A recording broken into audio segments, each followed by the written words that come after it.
3절에서 4절 보겠습니다.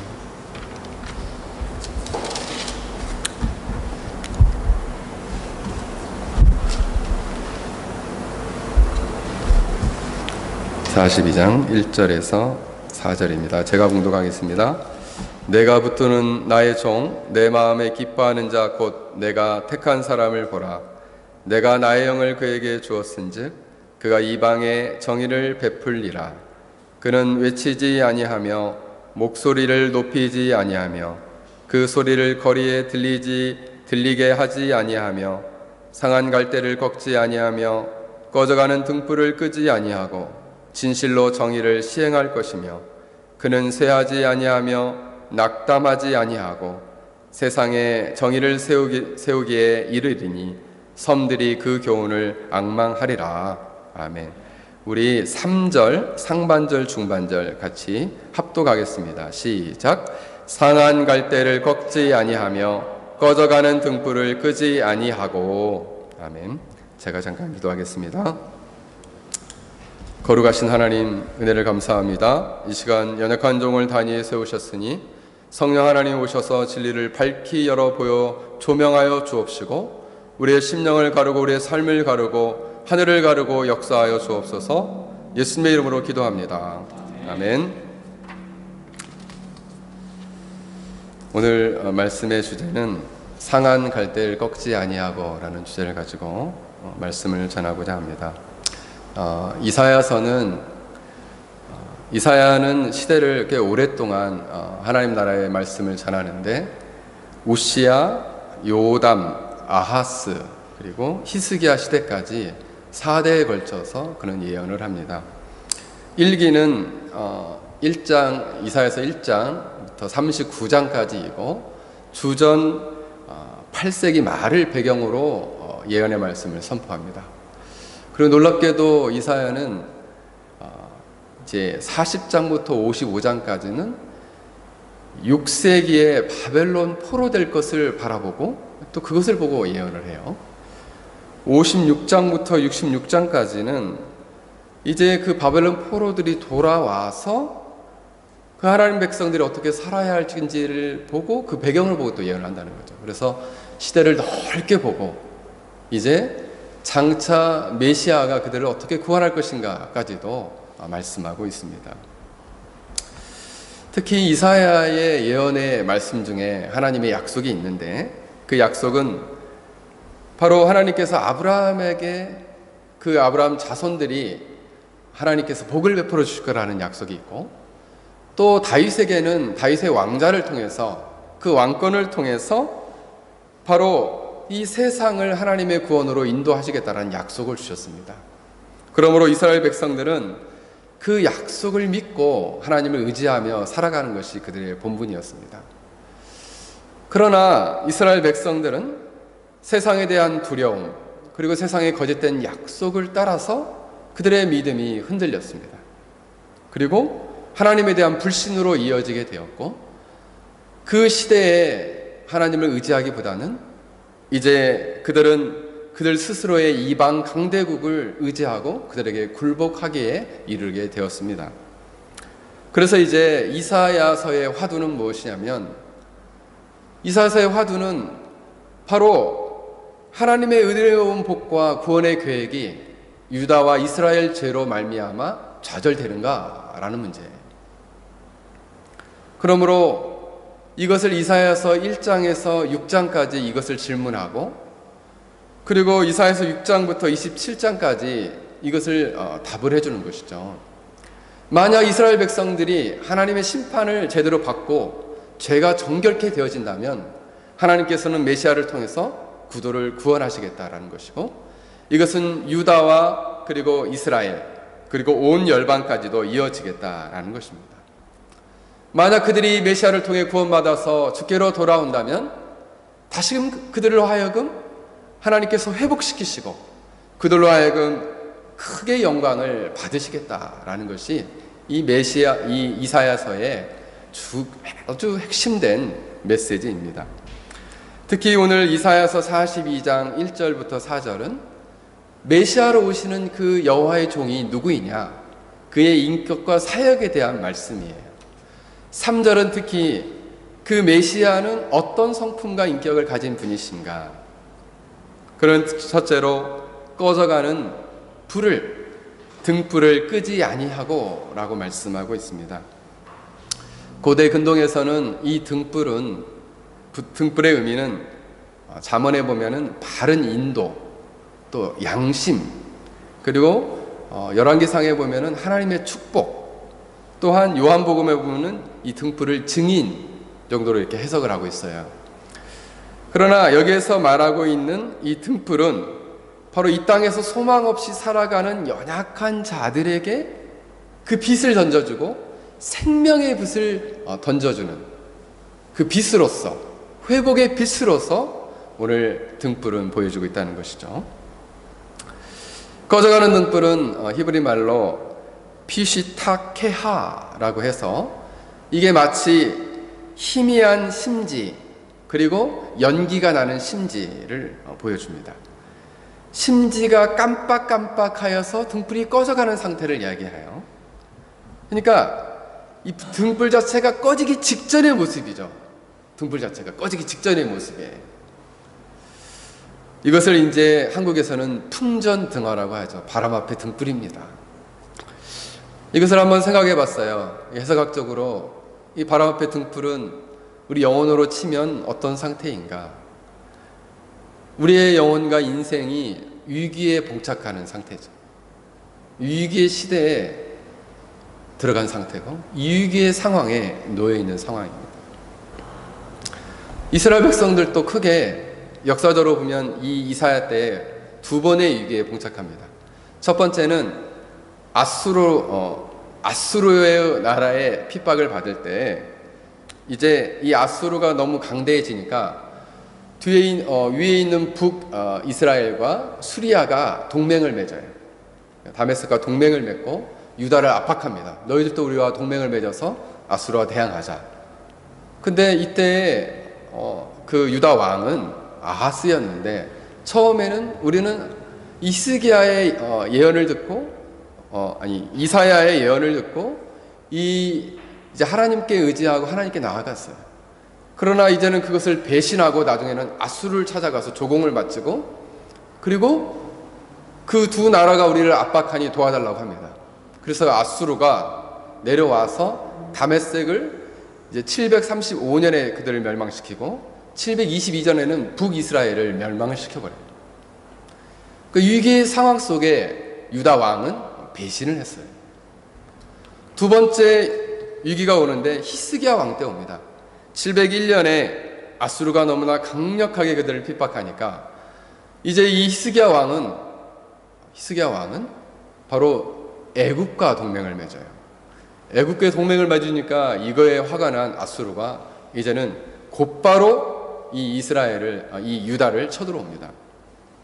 그래서 히스기야 왕 때 처음에는 히스기야는 두려워서 아수르에게 조공을 바쳐요. 그러나 그것도 해결이 안 돼요. 그리고 쫓아와서 이제 랍사게와 사네립이 내려와서 전쟁을 일으킵니다. 그때 이제는 꺼져가는 등불 정도가 아니고 이제는 불이 거의 꺼지게 생겼어요. 그래서 이제 두려워 떨게 된 것이죠. 이처럼 이 남유다와 이스라엘이 당했던 이런 위기의 상황은 우리 인생에서도 다가옵니다. 정말 우리가 도저히 감당할 수 없을 것 같은 위기가 우리 인생에서도 찾아온다는 것이죠. 특히 가장이 실직을 하거나 아니면 사업을 망했을 때, 저처럼 사역지에서 추방을 당했을 때, 아니면 부부가 이혼의 위기에 있거나 아이가 아프거나 그리고 집의 가장이 큰 병에 들거나. 어떤 선생님이 저한테 얘기를 하더라고요. 이 페낭에서는 날씨가 늘 덥기 때문에 건강을 잘 유지하는 것이 중요하다. 특히 남편의 사역자가 남편인데 그 가장이 만약 병이 들게 된다면 정말 그것은 대책이 없다. 사역을 접고 돌아가야 된다는 거죠. 그러므로 건강을 잘 유지하고 그것을 잘 지키는 것이 너무 중요하고 그렇지 않으면 사역을 이어갈 수가 없다는 것이죠. 사명을 감당할 수 없게 되는 것이죠. 만약 우리가 깊이 병에 들게 된다면 우리는 사역을 계속할 수 없게 되겠죠. 그리고 돌아가게 된다면 가정으로 볼 때는 이제 더 이상 후원도 받을 수도 없고, 그리고 더 이상 사역을 이어갈 수 없을 때 그런 위기에 우리는 도착할 수 있다는 것이죠. 그러므로 저는 생각이 돼요. 우리는 언제 어떻게 우리가 병이 들 수도 있고, 언제 어떻게 우리가 사고를 당할 수도 있고, 우리가 도저히 생각할 수 없는 시기에 이 위기가 우리에게 찾아오게 된다는 것이죠. 제가 아는 집사님은 사업을, 이 해물을, 특히 아주 싱싱한 해물을 공급하는 사업을 하셨어요. 근데 사업이 잘 되다가 IMF가 터졌어요. 그때 당시에 약 20개 정도의 점포를 운영했는데, 그래서 이 점포에 뿌려놓은 돈만 해도 약 30억 가까이 됐답니다. 근데 IMF가 딱 터지니까 자금이 돌지가 않은 거예요. 사 먹지가 않으니까, 돈을 빌려준 것이 돌아오지가 않으니까 파산을 하게 된 거죠. 그래서 이분이 서울에 있는 한 공원에 가서 낙엽이 막 훅 떨어지는 가을날이었는데 한 달 동안 그 낙엽에서 둥글면서 울었답니다. 자기 생명을 걷어가달라고. 더 이상 난 못 살 것 같다고. 왜 나를 이 고통에서 이렇게 놔뒀냐는 거예요. 근데 놀랍게 한 달 정도 이 낙엽 위를 뒹구는데 어느 날 하나님이 이런 마음을 주시더래요. 네가 이 땅에서 이렇게 뒹굴 힘이 있건, 네가 죽을 힘이 있으면 다시 한번 네가 나를 의지하고 빚쟁이들을 찾아가라는 거죠. 그때 당시에 빚쟁이가 딱 20명이었대요. 그래서 그 20명 한 사람 한 사람을 다 찾아갔답니다.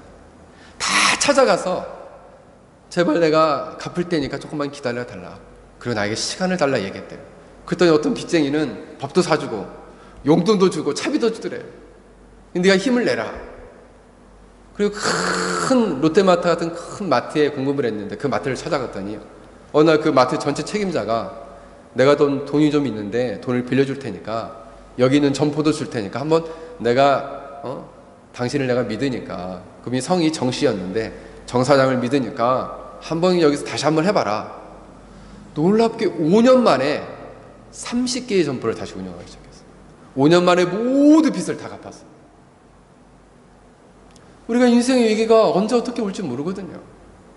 이때 우리가 어떻게 대처할 것이냐 하는 것이에요. 우리가 이 위기에서 우리를 건져줄 분이 누구냐? 라는 것이죠. 오늘 바로 예수 그리스도는 바람 앞에 등불과 같은 위기에 처한 우리를, 그 불을 끄지 않으시고 그를 보호하시고 그의 진정한 위기 속에서의 보호와 피난처가 되어주시겠다 말씀하고 있습니다. 저희도 우리가 이제 추방이라는 큰 위기를 겪다 보니까 하나님의 보호와 위기 속에 우리를 보호하시고 지키시는 게 얼마나 큰가라는 것을 생각하게 됩니다. 참으로 그분이 이 위기 속에서의 진정한 생명의 불길로 우리가 다시금 타오를 수 있도록 새 힘을 공급해 주신다는 것이죠. 두 번째로 보면, 여기 보면 상한 갈대를 꺾지 않는다라고 말씀하고 있습니다. 상한 갈대는, 성경에서의 갈대는 연약해서 자꾸 꺾이는 바로 인간의 모습, 연약해서 자꾸 바람에 흔들리는 인간의 모습과 잘 비교가 돼요. 이 상한 갈대란 말은 카네라 추츠라는 말로, 이 말은 문자 그대로 반쯤 부러진 상태예요. 브로큰된 상태죠. 그래서 인간의 영혼이 육체적으로나 정신적으로 크게 충격을 받은 상태예요. 그래서 그 충격을 받은 상태로 견디기 굉장히 어려운 상태에 놓여 있는 것이죠. 어떤 외부적인 충격일 수도 있고, 또 자신이 하나님께 범죄함으로 말미암아 겪게 되는 큰 내적인 고통일 수도 있는 것이죠. 그래서 이 상한 갈대와 같은 상태는, 이제 바람은 위기라면 이 상한 갈대는 고통의 상태요, 고통의 시대에 우리가 속해져 있는 것이죠. 사실 꺾다라는 말은 좌바르라는 말로 완전히 박살이 난 상태예요. 우리의 마음과 영혼이 고통으로 말미암아 거의 으깨어질 것 같은 상태. 그런 상태를 하나님이 콱 으깨어버리지 않으신다는 거죠. 그 가운데서도 하나님께서 그 고통 중에서도 그를 지키시고 보호하신다는 거죠. 이스라엘 백성들은 사실 이 이사야 40장부터 55장까지는 바벨론 포로 상태를 보고 예언하고 있어요.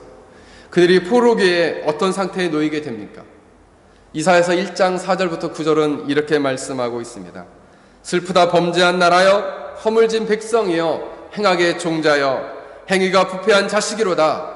그들이 여호와를 버리고 이스라엘의 거룩한 일을 만홀히 여겨 멀리하고 물러갔도다. 너희가 어찌하여 매를 더 맞으려고 폐역을 거듭하느냐?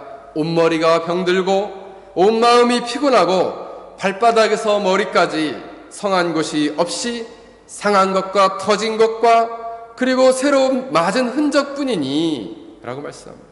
너희의 땅은 황폐하였고 너희의 성읍은 불탔다.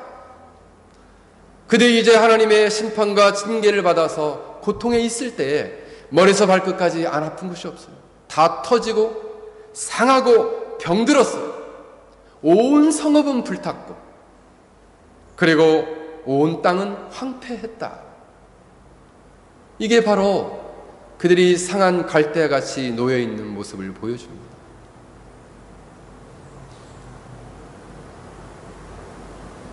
최근에도 미국과 세계적인 동맹국과 IS와 전쟁을 일으켰습니다. 그래서 5년 동안 싸웠는데 이때 죽은 IS 사람들만 이때 죽은 사람들, 시리아 전쟁에 죽은 사람만 35만 명이라고 합니다. 그러니까 말이 35만 명이지 그 숫자를 한번 세워본다고 생각해 보십시오. 수없이 많은 사람들이 죽었습니다. 우리나라 6.25 때는 약 300만 명 가까운 사람이 죽었다고 합니다. 얼마나 많은 사람이 죽었겠어요. 어떤 종족은 수천 명을, 남자들은 다 쏴 죽이고 여자들은 다 노예로 만들고 아이들도 다 노예를 만들었어요. 그래서 기독교를 믿는 한 종족은 남자들을 다 죽였어요. 그러니 이 전쟁의 패배에서 포로가 당했을 때 당하게 되는 고통은 사실 우리가 상상하기 매우 힘듭니다. 제가 뉴스를 잠깐 보니까 최근에 그 바구스라는 지역에서 이제 최종적으로 전쟁이 일어났는데 거기에서 피난민들의 영상을 보여주더라고요. 근데 그 피난민들이 한결같이 너무나 공고한 모습이에요. 우리가 이처럼 인생의 위기에 인생의 이런 고통을 당하게 될 때에는 바로 이제는 육체적인 고통도 가중되고 그리고 육체적으로는 병들고 영혼도 깊이 상처를 받게 된다는 것이죠. 그러나 하나님은 이렇게 말씀합니다. 내가 너희를 만군의 여호와가 우리를 위하여 생존자를 조금 남겨두지 아니하셨다면 우리가 소돔과 같고 고모라 같으리라. 하나님이 우리를 그 가운데 지키시고 보존하셨다는 거죠. 그 고통은 지금 그 시대도 크고 지금도 큽니다. 그 고통을 당하는 사람의 크기는 우리가 상상할 수 없을 만큼 우리가 고통을 겪게 되는 것이죠. 오늘날 유다와 이스라엘 백성처럼 고통당하는 사람이 많이 있습니다. 교회 안에도 고통당하는 사람이 많이 있어요.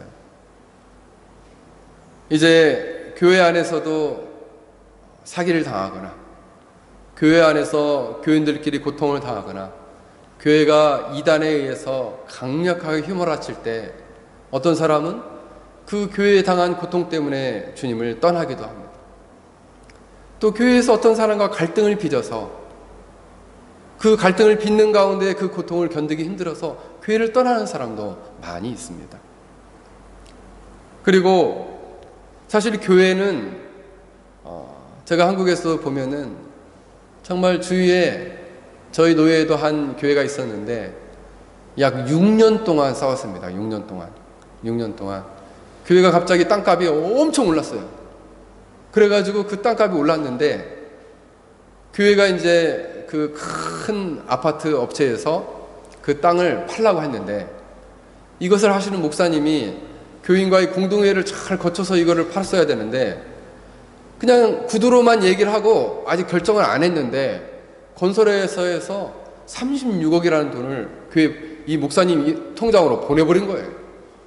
그러니까 이제 교인들이 벌컥 뒤집혀가지고 난리가 났습니다. 6년을 싸우고 결국 목사님은 3년 만에 쫓겨났어요. 그러니 그렇게 상처를 받은 사람들이 어디 가서 신앙생활하기가 쉽겠습니까? 정말 쉽지 않죠. 뿐만 아니라 이런 교회에서 겪는 고통뿐만 아니라 우리가 새로운 환경에서 겪는 고통도 있습니다. 새로운 환경에서. 저희 아들이 이제 미국에 가서 작년 9월 달에 갔는데, 9월 달에 가서 거기는 이 백인들이 거의 90% 이상이 학생들이 백인들이고, 그리고 한국 사람이라고 해서 그 학교에 8명인가 있대요. 그러니까 굉장히 그 문화에 적응하느라고 좀 어려웠던 모양입니다. 그런 가운데 저희가 이제 있었던 선교지에서 추방이 됐다는 소식을 들으니까 저희 아들이 충격을 좀 받은 거죠. 그래가지고 하루 종일 울었다는 거예요. 자기는 엄마 아빠가 이렇게 고난을 당하고 있는데 자기는 도와줄 수 없는 상황, 자기가 가서 도울 수 없는 상황이 되니까 더 견디기 힘들었던 모양입니다. 새로운 환경에서 겪는 고통도 우리가 사실은 겪어보지 않으면 그 고통을 잘 알기가 어려워요. 어떤 사람은 가족 간의 관계 때문에 고통당하는 사람이 있습니다. 어떤 사람은 평생 고통을 겪기도 해요. 부모와 자식과의 갈등 때문에, 또 남편과 아내의 갈등이 해결되지 않아서 겪는 고통도 우리가 상상할 수 없다라는 것이죠. 이렇게 상한 갈대와 같이 겪는 고통을 겪는 인생들이 이제는 그 고통이 가중될 때 그들은 사람들을 만나기를 두려워하고, 그리고 이제는 마음 둘 곳 없이 유리하고 방하게 된다는 것입니다. 만약 우리가 상처가 회복되고 그 고통받는 마음이 회복될 수 있는 교회가 있다면 그것만으로도 얼마나 큰 축복인가 라고 생각이 돼요. 참 축복이에요, 그것만 생각해도. 근데 이 위기의 인생, 이 고통의 상황을 당하게 되면 우리가 신앙적으로 반응을 하면 좋은데, 오늘 본문에 나오는 북이스라엘과 남유다처럼 다르게 옳지 않는 방향으로 반응하게 되면 어떻게 될까요? 위기의 인생 속에서, 고통의 인생 속에서 한 영혼이 그 고통에 빠지게 되면 어떤 마음을 갖게 되냐면 바로 사상적인 혼란을 겪게 됩니다. 시편 1절에서 2절을 보면 여호와여 어찌하여 멀리 서시며 어찌하여 환난의 때에 숨으십니까? 얘기하는 거죠. 시편 73편 13절에서 16절을 보면 내가 내 마음을 깨끗이 하며 내 손을 무죄하다 한 것으로 실로 헛되도다. 나는 종일 재난을 당하고 아침마다 징벌을 당하나니 내가 어찌하여 이를 알까 생각한즉 내게 심히 고통이 되었다. 이 말은 의인은 고난을 당하고 악인은 형통한데, 이 고통 때문에 왜 하나님은 나에게 이 고통을 허락하시는가를 생각하면 너무 혼란하다는 거죠. 하나님은 정말 숨으셨습니까? 왜 나로부터 멀리 떨어져 계십니까? 라고 생각하는 것이죠. 나를 정말 잊으신 것입니까? 나를 정녕 떠나 계신 것입니까? 얼굴을 가리우셔서 저를 보고 계시지 않으십니까? 라고 생각하는 거죠. 왜 나를 홀로 이토록 버려두십니까? 우리가 이렇게 생각을 하면은, 고통 중에 생각하면은 생각에 꼬리를 물게 됩니다. 그리고 그 불행의 원인, 고통의 원인을 생각해요. 그래서 그 원인을 자꾸 생각하면 그 원인의 끝에 누가 있냐면 하나님이 계신 거죠. 하나님이 나에게 이 고통을 허락했고, 하나님이 나를 이 고통 중에 몰아갔고, 나는 이 고통 중에 있다. 그러므로 하나님은 내가 생각할 때 결코 좋은 분이 아니다. 나에게 이렇게 상처를 주고 고통을 주는 분은 바로 하나님이시다 라고 생각하게 되는 거죠. 그렇게 될 때 어떻게 됩니까? 그 생각이 혼란하고 그 생각이 혼란하게 될 때 우리의 믿음, 우리의 마음은 흔들리게 됩니다. 야고보서 1장 6절을 보면 오직 믿음으로 구하고 조금도 의심하지 말라. 의심하는 자는 마치 바람에 밀려 요동하는 바다 물결과 같다라고 얘기합니다. 마음 안에 이런 의심이 생기자마자 그 마음이 요동하는 바다처럼 됐어요. 안정이 없는 거죠. 약을 먹어도 해결이 안 돼요. 자려고 약을 먹어도 잠도 안 와요. 그 마음에 이제는 믿음은 사라지고 의심과 원망과 미움 그리고 회의로 가득 차게 되는 거죠. 생각은 혼란하고 마음은 그런 마음으로 가득 차니 삶의 의욕이 사라집니다. 그래서 삶의 무기력이 찾아오고 삶은 우울하고 그리고 삶은 나태해지게 됩니다. 불면증과 우울증에 시달리고 무기력증에 시달리게 돼요. 그렇게 되면 결국 주님을 떠나게 되는 것이죠. 제가 중학교 때 저를 가르쳤던 선생님이 계셨는데 그 선생님 성씨가 조 씨예요. 근데 저는 사실 그 조 선생님이 참 좋았는데 잊지 못하는 그분의 이야기가 있습니다. 그분이 20대에 정말 사랑했던 여자가 있었답니다. 네, 너무너무 사랑했는데 원치 않는 질병에 걸린 거예요. 그래가지고 그가 그때는 믿음이 좋지 않았는데 교회에 나가서 하나님께 기도를 했답니다. 그래서 하나님께서 저 영혼을 살려주시면 자기가 평생 하나님을 믿고 살겠다 그랬던 것이죠. 근데 만약 살려주지 않으면 나는 절대 하나님을 믿지 않을 것이다 그랬다. 근데 어떻게 됐냐면 사실은 그 여자가 죽었어요. 그러니까 그 다음부터 이분은 주님을 떠났어요. 그때 당시에 그분이 50세셨는데 50 몇 세셨는데 수십 년 동안 주님을 떠난 거죠. 우리가 위기의 상황, 고통의 상황에 닥치면 이렇게 믿음을 저버릴 수 있습니다. 주님을 떠날 수 있어요. 우리 중에 이처럼 인생의 위기와 고통의 시간 속에 우리가 있다면 우리는 조금도 의심치 말아야 합니다. 하나님은 우리가 이 고통 중에 있을지라도 하나님은 선하신 분이시고 이 고통을 통해서 하나님의 선한 계획을 이루실 거라는 그 믿음을 놓지 말아야 합니다. 그러나 이스라엘 백성들은 자신의 경험과 자신의 지식을 의지했습니다. 그래서 아수라라는 강대국을 의지했고 그리고 애굽이라는 나라와 동맹을 맺었습니다. 그러자 하나님은 분노했습니다. 그리고 그들에게 심판을 내렸어요. 우리가 하나님이 아닌 다른 그 어떤 것을 의지하면 그것은 우리의 인생에 있어서의 애굽이요 아수르가 되는 것입니다. 여러분의 인생의 아수르와 애굽은 무엇입니까? 우리가 하나님이 아닌 다른 존재, 돈이나 물질, 사람, 자신의 지식과 능력, 자신의 노력을 의지한다면 그것이 우리의 아수르요 애굽이 될 수 있다는 것이에요. 우리가 목회를 하면서도 목회도 사실은 아직 저는 이제 교인이 많이 없지만은 이제 목회를 하면서 사실 어려운 점들이 많이 있죠. 제 시골 교회가 지금 110년 정도 된 교회입니다. 그래서 옛날 미국 선교사님이 오셔가지고 세우신 교회였는데 이 교회에 예전에 목회하셨던 목사님이 한 10년 동안 목회를 하셨던 분이 계셨는데 그분 얘기를 제가 한번 들은 적이 있습니다.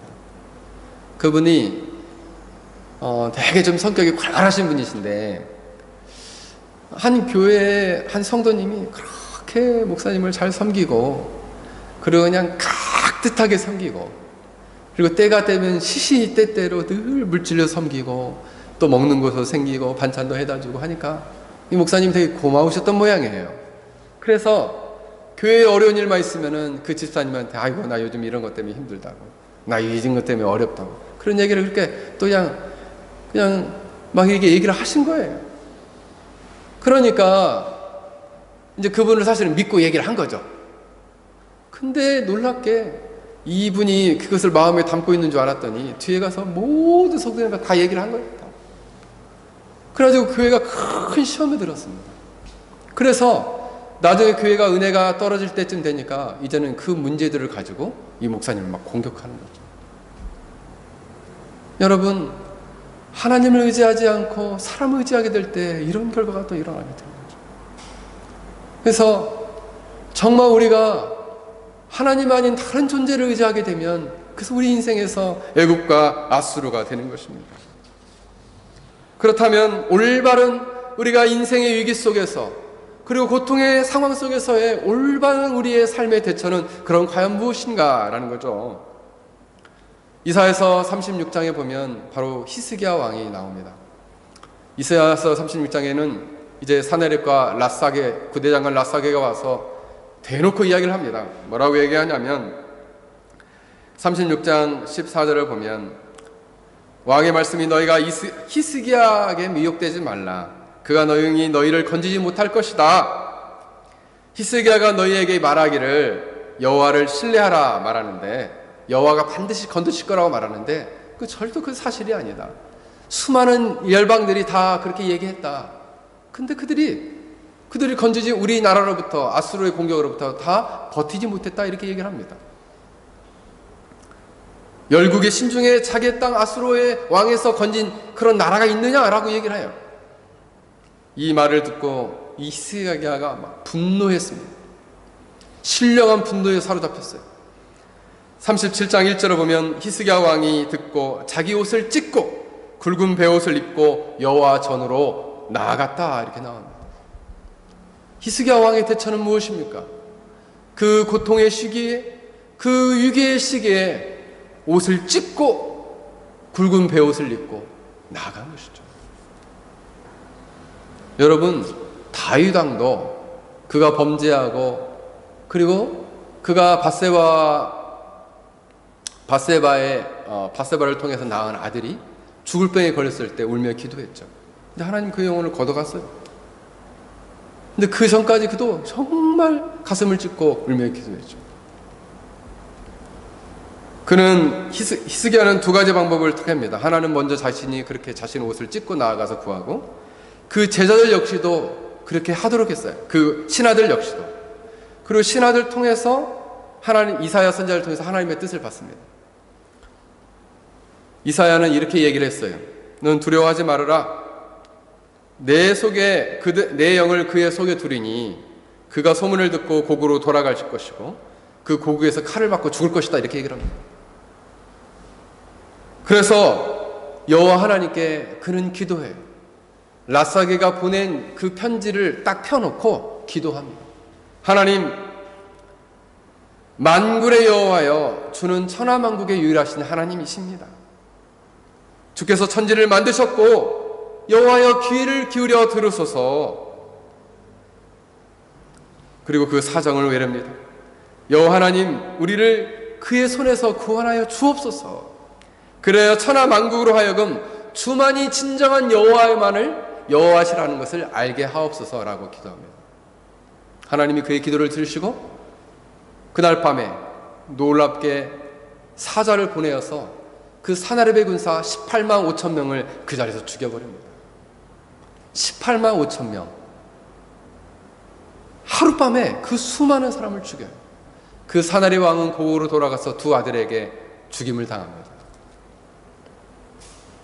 그러므로 우리는 인생의 위기이자 고통의 상황 속에서 인간의 방법을 의지하지 않고 바로 하나님께 피하고 하나님께 나아가야 하는 것입니다.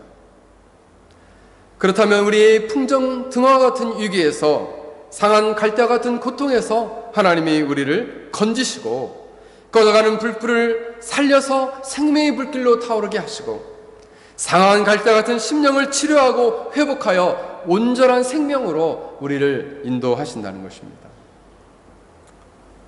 왜냐하면 바로 우리의 메시아시오 구원자이신 주님은 연약한 자를 도우시기를 기뻐하시는 분이기 때문입니다.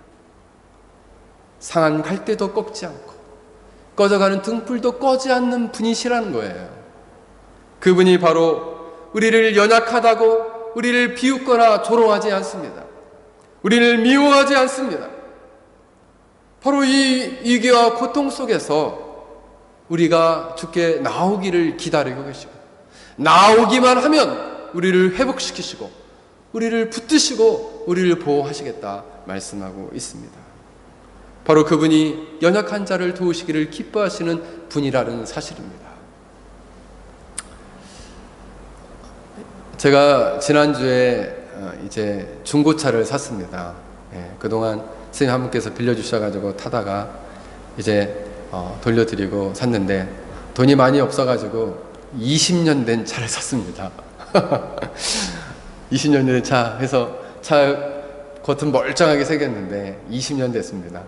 1999년도에 생산한 차인데 이제 뭐 그래서 어쨌든 돈에 맞춰서 사야 되니까 어려운 가운데 차를 구입했는데 차를 타면은 엄청 덜렁거려요. 막 덜컥덜컥 덜렁거리는데 이 차가 이제 사자마자 고장나기 시작하는데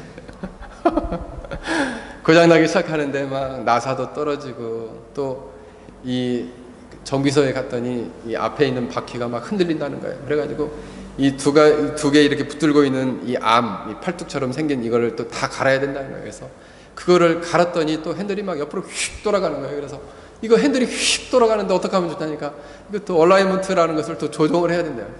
또 그걸 조정을 했어요. 그리고 또 운전을 하다 보니까 이 유리가 막 얼룩얼룩 해가지고 물때가 껴가지고 아무리 물때를 닦아도 닦이지가 않아요. 세정대로 가서 막 제가 수도 없이 닦는데도 닦이지가 않아요. 그래서 제가 또 정비소에 갔죠. 이거 어떻게 닦냐고 그랬더니 광택을 내야 된대요. 전문가가 이것을 약품 처리하지 않으면 닦이지가 않는다. 그래서 또 물어봤더니 또 약품 처리하는 게 또 엄청 비싸다는 거예요. 그래서 약품 처리를 또 해가지고 막 광택을 냈죠. 그랬더니 광택을 내다 보니까 이 차 위에 이렇게 생긴 무슨 이렇게 지대처럼 생긴 게 있는데 보니까 또 이 뚜껑이 휙 날아가 버렸어요. 그래서 이 뚜껑은 또 어디를 간다고 하루 종일 찾는데 또 뚜껑을 찾을 수가 없는 거예요.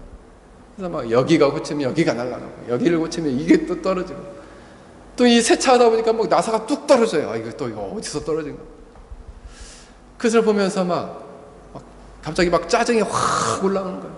너는 차한테 제가 얘기를 한 거예요. 너는 어쩜 이러니? 어쩜 이렇게 막 이것저것 떨어지고 이것저것 떨어지고 이거 고치면 이게 고장나고 이거 고치면 이게 고장나고. 그래서 제가 그 차를 보면서 은혜를 받았어요. 어떻게 은혜를 받았느냐? 꼭 저 차가 우리 영혼 같구나 라는 생각이 들었습니다. 꼭 우리 모습 같구나. 하나님이 우리를 참 불쌍히 여겨주셔서 우리를 구원해 주시고 생명 주셨는데 때때로 연약해져서 넘어지기도 하고 은혜를 주셔서 사명을 감당하라고 했을 때 또 사명을 잘 감당을 못할 때가 있고 그때마다 넘어지면 우리를 이끌어 주시고 연약해졌을 때는 우리를 강하게 하시고 그리고 우리가 미끄러졌을 때 우리를 다시금 일으켜 주시는 분이 바로 하나님이시구나 라는 생각을 했습니다. 교회에 이렇게 연약한 영혼들이 오면 내가 이 차를 고치듯 그렇게 섬겨야겠구나. 그래서 저 차는 진짜 손 많이 가는 차예요. 하나님께서 우리 페랑 열린교회도 손 많이 가는 영혼들을 붙여주신다면 제가 잘 섬겨야 되겠다. 그래서 손 많이 가더라도 잘 고치니까 쓸모가 있잖아요. 그래서 이 사람들을 하나님 나라에 쓸모 있는 사람들로 세워야 되겠다라는 생각을 하게 됐습니다. 왜냐하면 주님은 저처럼 연약한 자도 이렇게 들어서 하나님 나라를 위해 쓸 수 있도록 세워주셨는데 나도 주님의 마음을 품고 주님의 심장과 마음으로 이처럼 어렵고 연약하고 상한 갈대와 같고 꺼져가는 심장 같은 영혼들을 섬기며 살아야겠다 이렇게 생각을 하게 됐습니다. 우리가 이런 고통과 위기의 상황 속에서 우리가 좌절하거나 낙심하지 말고 연약한 자를 도우시기를 기뻐하시는 주님께로 피하는 저와 여러분이 되길 주의 이름으로 간절히 바랍니다. 우리 같이 기도하겠습니다. 우리 말씀을 생각하며 우리 같이 기도하겠습니다. 하나님께서 우리를 붙드시고 이 어려운 고난의 시기에 위기의 상황 속에서 우리를 붙들어 주시고